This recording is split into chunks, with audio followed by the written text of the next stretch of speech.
Madame, Monsieur, bonsoir, bienvenue sur Al24 News. Je suis ravie de vous retrouver en direct comme chaque soir à partir de 19h25 pour l'échiquier international.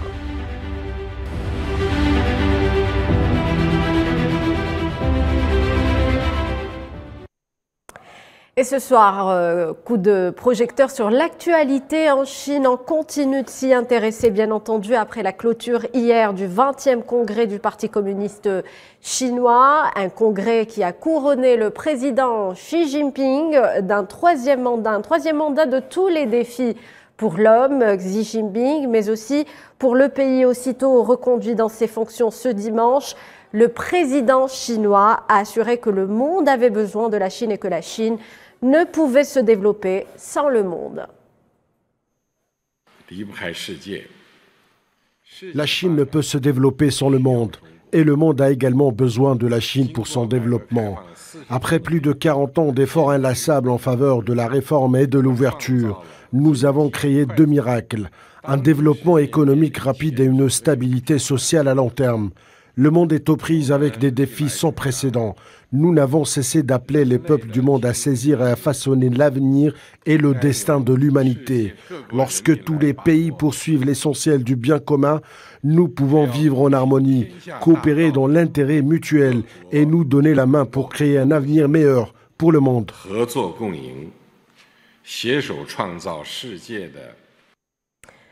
Vous l'avez suivi, donc c'est une déclaration qui définit clairement la stratégie adoptée par le géant asiatique les 10 ou 15 dernières années. La Chine va-t-elle continuer à tracer son chemin de la même manière? Quels sont les défis auxquels elle est et sera confrontée les 5 ou 10 prochaines années avec tous les bouleversements que vit actuellement le monde? Quel avenir pour la Chine avec à sa tête Xi Jinping? Eh bien, on va en discuter ce soir avec nos deux invités, Manuel Pouchelet, expert en géopolitique, et Gamal Abina, journaliste. Bonsoir messieurs, merci d'avoir accepté notre invitation pour justement continuer d'évoquer la place de la Chine dans le monde pour les prochaines années. Donc retour tout d'abord à l'événement, la clôture du 20e congrès du PCC, le Parti communiste chinois. Xi Jinping est reconduit dans ses fonctions de président du pays, devra entamer son troisième mandat en mars 2023. Il sera en même temps à la tête du Parti communiste chinois avec un comité central complètement remanié. 65% des membres ont été renouvelés. Qu'est-ce que cela indique selon vous, Manuel Pouchelet? Écoutez, bonsoir. Le message de Xi Jinping, si vous voulez, est clair. Il a fait appel au monde, il a fait appel à l'aide et en même temps, il souhaite renouveler sa garde prétorienne, si je puis me permettre comme expression. Pourquoi? Parce que les défis sont de plus en plus nombreux, le monde est volatile et la menace polymorphe. Donc, si vous voulez, il a besoin de s'entourer de nouveaux regards et le pourcentage que vous nous indiquez ce soir de renouvellement s'avère nécessaire, si vous voulez. Oui. Monsieur Xi Jinping ne fera pas l'erreur de conduire la politique qu'il a menée jusqu'à maintenant. Il va l'adapter. Il a parlé d'appel à l'aide et je pense qu'il faut le recevoir tel quel. N'oublions pas que je trouve personnellement que le discours est nettement moins agressif que le discours d'inauguration où il avait parlé d'interférence au niveau de l'Occident, si vous voulez, sans vouloir la mentionner, ni même les Américains. Mais de toute façon, M. Xi Jinping semble avoir un discours nettement plus modéré et comme le dit le proverbe chinois, ce n'est pas la charge qui est lourde, c'est la manière dont tu la portes. Et si vous voulez, quelque part, c'est un petit peu le message que j'ai perçu ce soir du dirigeant chinois.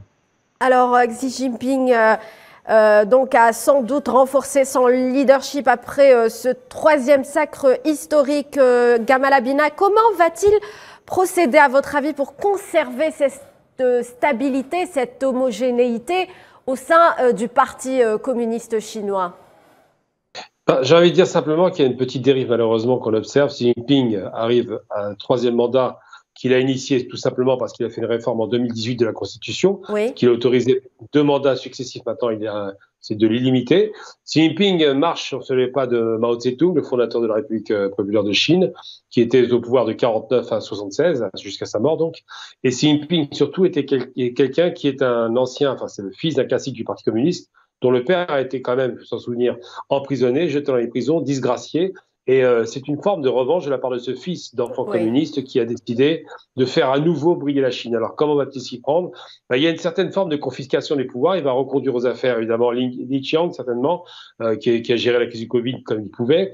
Il maintient quand même la Chine dans une situation quand même de développement accéléré économique, c'est d'ailleurs un des éléments essentiels qui est mis en avant, ce rapport intérieur-extérieur. Le monde a besoin de la Chine a besoin du monde.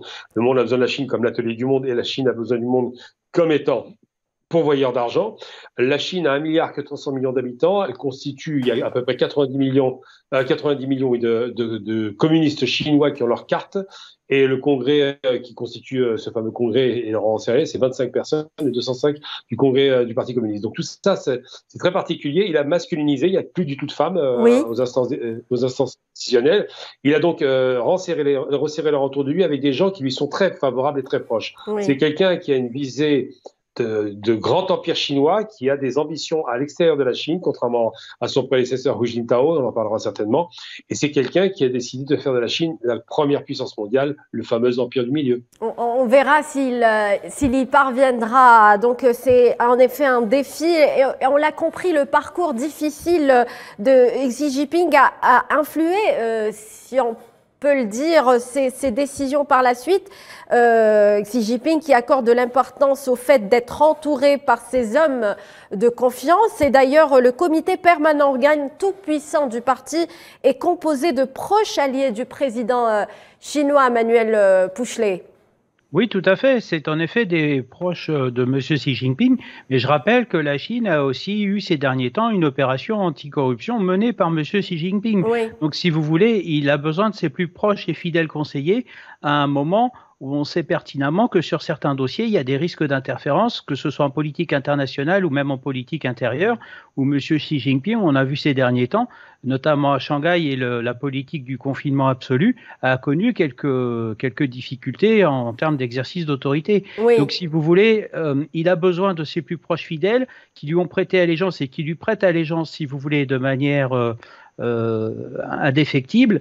Et c'est sur cette équipe qu'il va compter pour mener à bien sa stratégie. La Chine a pour ambition d'être première puissance mondiale en 2049. Oui. On remarque que les interférences à l'international retardent ce calendrier, mais M. Xi Jinping va sûrement développer une nouvelle stratégie pour réussir ce projet, parce que si la Chine ne réussit pas ce projet, il l'a mentionné lui-même, c'est les autres pays qui soient partenaires ou membres des alliances desquelles font partie la Chine qui risquent d'en pâtir, si vous voulez. Et ça, économiquement parlant, ça va avoir des conséquences irréversibles. On va tenter de décrypter justement on va dire le bilan de Xi Jinping les 10 dernières années pour comprendre ce qui l'attend pour les 5 prochaines années. Donc le rôle central de Xi Jinping étant défini, parlons à présent des missions qui lui incombent pour l'économie.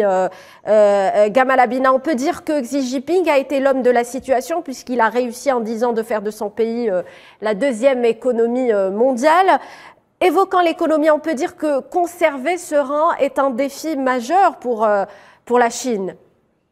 Comme M. Pouchelet vient de le dire, l'ambition des Chinois et de Xi Jinping, mais pas seulement, c'est que de faire de l'État communiste qui a été fondé en 1949, donc 100 ans plus tard, en 2049, de faire de ce pays la première puissance qui sera un pied de nez évidemment aux États-Unis, qui voulait en finir avec les communistes. Alors c'est un communisme particulier, évidemment, on l'a bien compris, avec un dirigisme d'État, avec des zones économiques spéciales, avec des milliardaires qui peuvent être à tout moment remis en question. La Chine n'autorise pas à avoir des tycoons ou de ce qu'on appelle simplement des milliardaires autoproclamés par leur fonction à devenir des gens trop influents. On n'a pas des Bill Gates et des gens comme ça qui ont la possibilité d'influencer la politique. Mais une chose est certaine, c'est que c'est pas seulement Xi Jinping qui est à l'origine de la réussite de la Chine. Il faut se rappeler quand même que depuis Deng Xiaoping, c'est lui qui a lancé ça d'ailleurs, oui. Qui a décidé de faire la réforme de l'économie chinoise parce qu'il sentait bien qu'ils allaient vers le mur avec le système soviétique, littéralement. C'est comme ça que les Russes sont tombés 10 ans plus tard. Il arrive aux commandes et il dit il faut réformer, il faut améliorer, il faut performer. Et il finit cela en faisant quoi? En créant ces fameuses zones économiques spéciales pour faire face à Hong Kong, qui était une sorte de vitrine occidentale pour un petit peu pour bousculer les Chinois, pour leur montrer qu'en Occident c'est meilleur. C'est pareil pour l'île Taïwan. Tous ces éléments-là ont décidé à l'époque Deng Xiaoping à réformer. Et ce qui se passe, c'est que de l'époque de Deng Xiaoping jusqu'à 2000-2010, on a une croissance à 2 chiffres tout de même. Ça oscille entre 10 et 15% de croissance. C'est une croissance très soutenue qui a été alimentée évidemment par une politique habile de captation des IDE, les investissements directs étrangers, et qui ont su pérenniser dans un pays quand même avec 1 milliard à l'époque d'habitants, 1,4 milliard d'habitants aujourd'hui, la nécessité de ne plus connaître une Chine comme on l'a connue sous Mao Zedong, qui avait quand même connu une famine de 20 millions de morts, c'est pas rien. Donc les Chinois ont réformé, ont amélioré, ont accompagné. La crise de 98 qui aurait dû les impacter n'a pas été impactable. Pourquoi? Parce que les Chinois ont compris qu'il fallait créer une classe moyenne importante dans le territoire pour absorber la production manufacturière. Il fallait des gens qui aient de l'argent pour pouvoir acheter des produits chinois fabriqués en Chine, parce qu'il y a un ralentissement à l'extérieur. Donc tout ça, ça dit quoi? Ça dit que Xi Jinping ne s'est pas positionné sur la question économique seulement. Il a accompagné l'économie parce que c'était déjà préparé à l'avance. Il s'est positionné surtout sur une question essentielle, c'est la question de la Chine en tant qu'entité politique et entité qui sort de ses frontières. Les Chinois ne sont jamais sortis de leurs frontières et aujourd'hui ont décidé de faire des bases à l'extérieur, comme à Djibouti. Aujourd'hui ont décidé de s'imposer politiquement avec l'alliance avec la Russie qu'on a observé. On va en reparler, Gamal Abina, sur la politique extérieure de la Chine. Donc vous avez parlé de ce vaste plan de réforme adopté par la Chine avant Xi Jinping, mais la situation actuelle a été plus préoccupante avec une croissance qui n'était pas au beau fixe, Manuel Pouchelet, ces dernières années. Donc le défi est important pour Xi Jinping, pour renouer avec cette croissance tant voulue.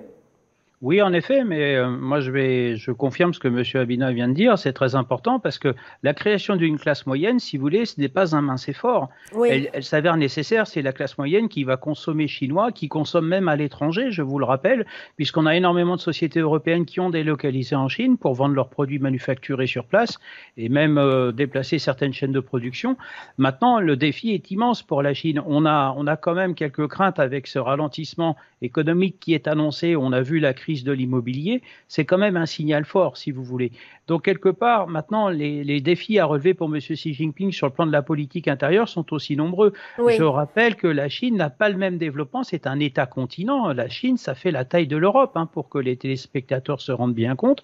Je rappelle qu'il y a quand même des déséquilibres régionaux qui sont encore importants et que c'est uniquement la façade maritime qui est très développée. Quand vous allez à l'intérieur des terres, malgré les lignes à grande vitesse, malgré le développement de villes champignons que l'on peut remarquer, il y a quand même encore un déséquilibre et c'est bien ce déséquilibre qu'il va falloir combler. C'est ce qui freine un petit peu, entre guillemets, la croissance du pays. Voilà. Mais si vous voulez, M. Xi Jinping est un homme pragmatique qui va, on va dire, mener à bien ses réformes. Il lui faudra du temps. Voilà. Maintenant, l'échelle du temps aujourd'hui est reconsidérée puisque la Chine subit aussi de son côté les interactions internationales. On ne peut plus faire une politique intérieure ou internationale sans se passer de ce qui se passe chez le voisin, si vous voulez. Au premier duquel, malheureusement pour eux, de l'autre côté du Pacifique, on y retrouve les États-Unis. Et même un sujet qu'on oublie de mentionner dans nos analyses, c'est le rôle de l'Inde. Je rappelle que l'Inde, au niveau de la population, d'ici à court terme, va dépasser celui de la Chine. Donc, si vous voulez, il y a aussi le géant indien qu'il faudra prendre en compte dans la stratégie chinoise. Alors, un pays qui a, vous l'avez dit, la taille d'un continent, de l'Europe d'ailleurs, a une politique étrangère qui est souvent critiquée par le monde occidental. Gamal Abina, que dire de cette politique, de cette diplomatie chinoise? Quels sont ses avantages et ses failles ces dernières années? Et quelle stratégie pour l'avenir? Pour que les Algériens comprennent ce qu'est la Chine, il y a une chose essentielle. D'abord, le partenariat Algérie-Chine est très important. La Chine a reconnu immédiatement l'Algérie. Pourquoi je parle de ce rapport? Parce qu'en termes de superficie, la Chine, c'est 9 600 000 km². Oui. Ça veut dire que la Chine, c'est 4 fois plus grand que l'Algérie, qui est le plus grand pays arabe et le plus grand pays d'Afrique. Vous imaginez la proportion de la Chine. C'est un État-continent, effectivement, c'est bien de le souligner. Et c'est en même temps un pays, et je tiens à le rappeler de façon très claire, comme d'ailleurs la Corée du Nord. Je fais exprès de parler de la Corée du Nord, parce que beaucoup l'attaquent. Je rappelle tout de même que la Corée du Nord n'a jamais attaqué personne. La Corée du Nord a été agressée entre 50 et 53 par les États-Unis. Et les Chinois ont prêté main forte aux Coréens. Ils ont laissé 1 million d'hommes qui ont été tués par des armes bactériologiques. Il faut rappeler ces crimes de guerre produits par les États-Unis. Les États-Unis ont beaucoup fait la guerre dans la région, Vietnam, évidemment, Cambodge, je ne parle même pas des guerres françaises de l'Indochine, et les Chinois n'ont fait qu'apporter un soutien, un concours à leur peuple, considéré comme des frères, par rapport à ces envahisseurs occidentaux qui ne sont pas chez eux, c'est important de le rappeler, qui vont faire la guerre à des milliers de kilomètres de leur territoire. Eh bien, les Chinois n'ont jamais fait la guerre à personne, c'est très important de le souligner. C'est un pays qui est pacifiste, qu'on le veuille ou non, c'est un pays qui a toujours refusé de faire la guerre, à telle enseigne que même traditionnellement, alors qu'ils étaient la première puissance économique encore au XVIe siècle, c'était quand même le pays qui a inventé littéralement le commerce international, avec le commerce lié à l'argent, le minerai d'argent. Eh bien, les Chinois ne faisaient pas la guerre et ont refusé d'utiliser les armes. Ils ont inventé la poudre à canon, tout le monde le sait, savaient l'utiliser, ils pouvaient faire tuer leurs ennemis à distance avec des bombes, ils savaient les faire, ces bombes, mais ils ont refusé de les faire pour les questions d'honneur. Les Chinois refusaient de tuer un adversaire qui ne pouvait pas se défendre. Ça vous donne une logique par rapport à ce pays de Confucius, qui est une logique d'honneur et de principe. Donc la Chine n'a pas pour vocation de faire la guerre au reste du monde, elle ne l'a jamais fait d'ailleurs, rappelons-le.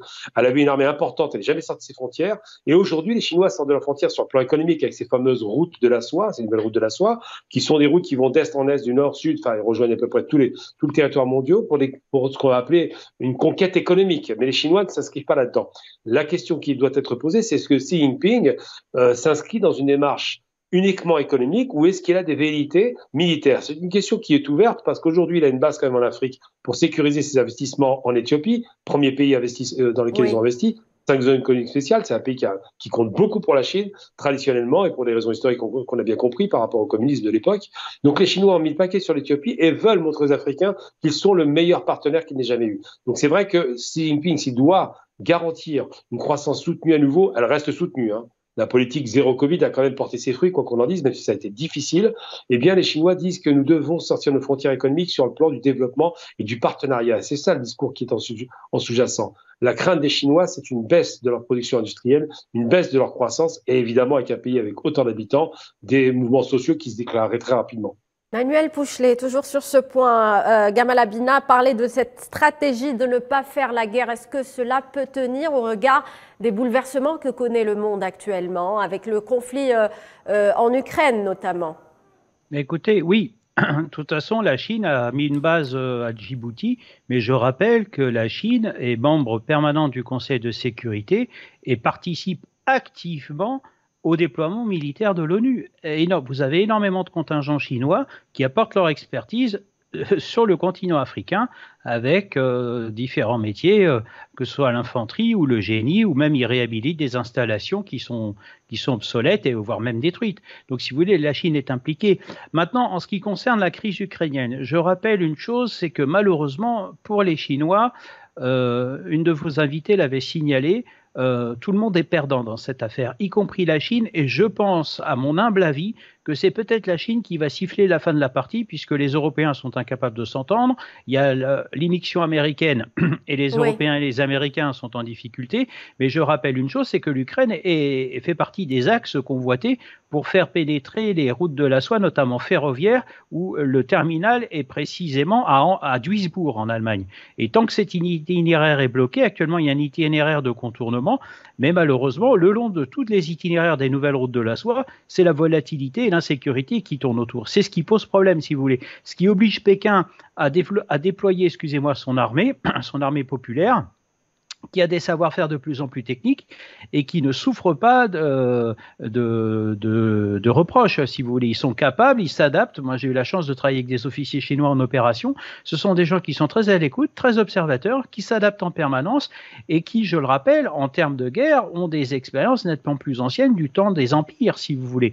Donc maintenant, la Chine n'est pas belliqueuse, si vous voulez. C'est un pays qui observe et qui, tôt ou tard, agira. Mais pour l'instant, il est encore trop tôt d'en parler. Le seul gros dossier qui fait peur actuellement à tout le monde, c'est cette reconquête de Taïwan qui est annoncée. Justement, voilà. Manuel Pouchelet, en parlant de cette rivalité avec les États-Unis, Gamal Abina, Pékin doit-elle revoir sa politique de voisinage, justement en parlant de ce conflit taïwanais?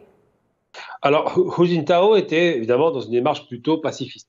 Xi Jinping est beaucoup plus énervé. J'ai le sentiment que ça l'agace. Il ne partira pas en guerre parce qu'il considère que Taïwan appartient à la Chine, à la Chine continentale de façon éternelle, c'est vrai. Et en même temps, il avait le soutien très paradoxalement, du Kuomintang. C'est le parti qui avait quitté la Chine à l'époque, qui était emmené par son leader Chiang Kai-shek. Donc le Kuomintang est plutôt favorable au rattachement de la Chine et observe avec beaucoup d'attention ce qui se passe avec ce fameux système deux systèmes, une Chine. Quand on voit ce qui s'est passé avec Hong Kong, où Hong Kong a gardé à peu près ses prérogatives sur le plan économique évidemment, mais aussi pour partie politique. Il y a eu quelques petits problèmes ces derniers temps, mais ça se passe relativement bien. Et de l'autre côté, Taïwan se dit peut-être que finalement à tout perdre, mieux vaut se rattacher à la Chine. Ça reste le moteur économique de la région. Les Chinois montrent les gros bras. Ils envoient quelques avions, quelques missiles au-dessus de l'île, mais ça ne va pas plus loin que ça. La dernière visite de Nancy Pelosi, qui était une provocation, n'a rien donné, on s'en est bien rendu compte. Mais il est vrai que les États-Unis verraient d'un très bon œil une nouvelle guerre en Asie. Rappelons tout de même que ça fait très longtemps qu'on n'a plus de guerre en Asie, et tant mieux. Et je pense que les États-Unis, qui se nourrissent des guerres d'autres pays, sont en train de se frotter les mains par rapport à la guerre d'Ukraine, puisque l'Europe est le grand perdant. Réellement, le plus grand perdant, c'est l'Europe. C'est pas les Russes, c'est pas les Chinois, même s'ils vont avoir quelques petits problèmes par rapport au commerce dans la région. C'est surtout les Européens qui sont les grands perdants, et les Chinois, évidemment, sont les grands gagnants, comme toujours de toutes les Chinois.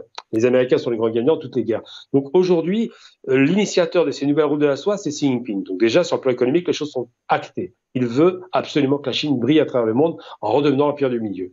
Et la deuxième chose, c'est sur le plan militaire. Est-ce que Xi Jinping est quelqu'un d'offensif? Moi, je ne le connais pas bien, mais le sentiment que j'ai, c'est quelqu'un qui a quand même un ego très surdimensionné, j'allais dire. Aujourd'hui, il joue un peu la carte de Mao Tse-tung, on le voit partout, il a le même rôle quasiment, puisqu'il confisque tous les pouvoirs. Donc je pense qu'il y a peut-être des craintes à avoir de ce côté-ci, mais j'en suis pas certain. Alors jusqu'où peut aller cette crise de Taïwan? Manuel Pouchelet, Pékin doit-elle revoir sa politique de voisinage lorsqu'on sait que l'obstination de la Chine à l'égard de Taïwan se heurte à une résistance non seulement des principaux intéressés, mais aussi du Japon et des États-Unis? Pays, il faut rajouter la Corée du Sud. Absolument, oui. Et puis même in extenso, l'Australie.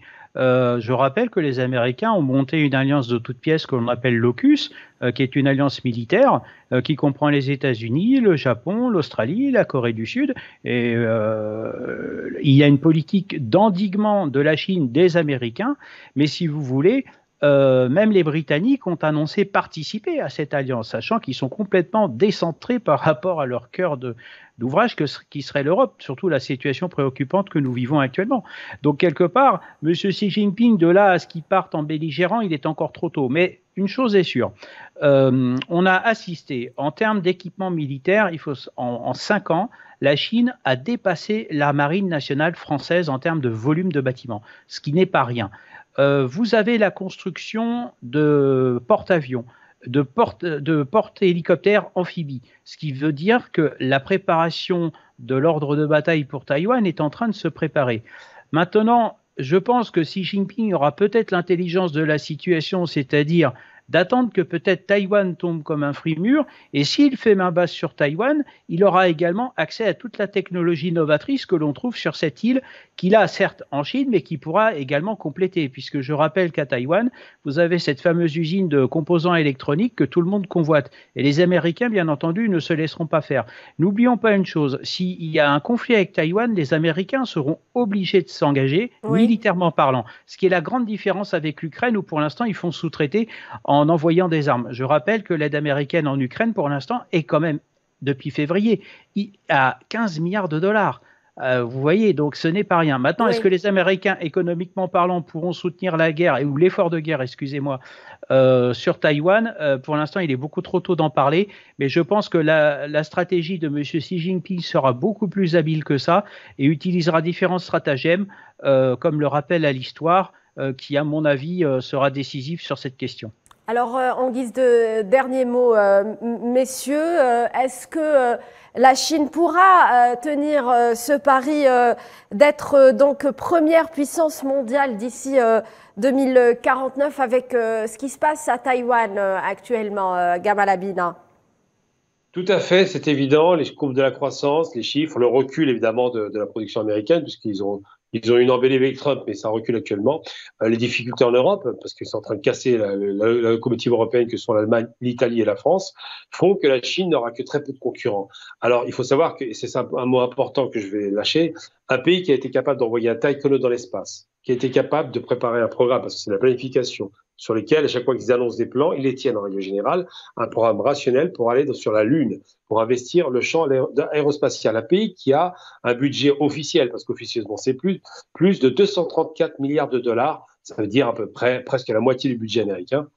C'est un pays qui ne fait que montrer qu'il est de plus en plus puissant. Quand un État est capable de maîtriser l'aérospatial, c'était le cas des Russes en leur temps, des États-Unis, maintenant c'est les Chinois, eh bien on peut s'attendre effectivement à ce que ce pays soit la première puissance à tout point de vue. Numérique, c'est évident, il y a plus d'habitants en Chine. Sur le plan du travail, c'est des grands travailleurs. Sur le plan des investissements, ils se sont déployés dans le monde entier et ces fameuses autoroutes de la soie, ces nouvelles routes de la soie, sont le marqueur évident. Je vais donner un dernier mot à Monsieur Manuel Pouchelet en 10 secondes. Votre pronostic en 2049, est-ce que la Chine pourra tenir ce pari avec tout ce qui se passe actuellement ?